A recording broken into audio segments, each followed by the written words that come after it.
Having bestowed our annexous consideration, we are disposed to think when we accept the principle of standardization, there is really no rationale not to apply the said principle to the self-employed or a person who is on a fixed salary, to follow the doctrine of actual income at the time of death, and not to add any amount with regard to future prospects to the income for the purpose of determination of income would be unjust. The determination of income while computing compensation has to include future prospects,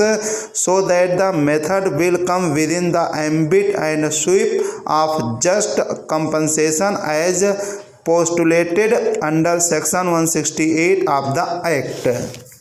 In case of a deceased who had held a permanent job with inbuilt grant of annual increment, there is an acceptable certainty but to state that the legal representatives of a deceased who was on a fixed salary would not be entitled to the benefit of future prospects for the purpose of computation of compensation would be inapposite. One may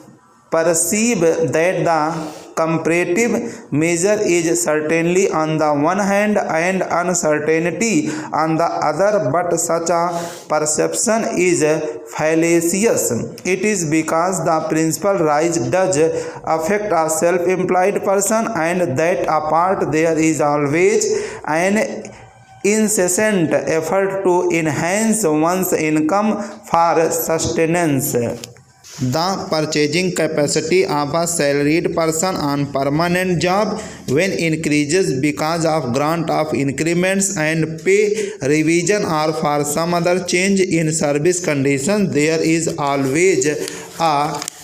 competing attitude in the private sector to enhance the salary to get better efficiency from the employees. Similarly, a person who is self-employed is bound to garner his resources and raise his charges fees so that he can live with same facilities. To have the perception that he is likely to remain static and his income to remain stagnant is contrary to the fundamental concept of human attitude, which always intends to live with dynamism and move and change with the time.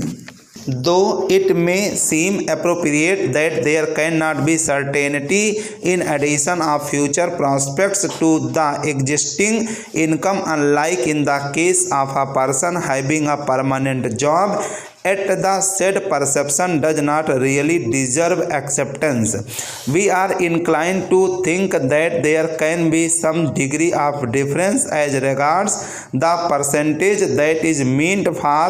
or applied to in respect of the legal representatives who claim on behalf of the deceased who had a permanent job than a person who is self-employed or on a fixed salary. But not to apply the principle of standardization on the foundation of perceived lack of certainty would tantamount to remaining oblivious to the marrows of ground reality, and therefore degree test is imperative. Unless the degree test is applied and left to the parties to adduce evidence, it would be unfair and inequitable. Taking into consideration the cumulative factors, an addition of 40% of the established income of the deceased towards future prospects would be reasonable.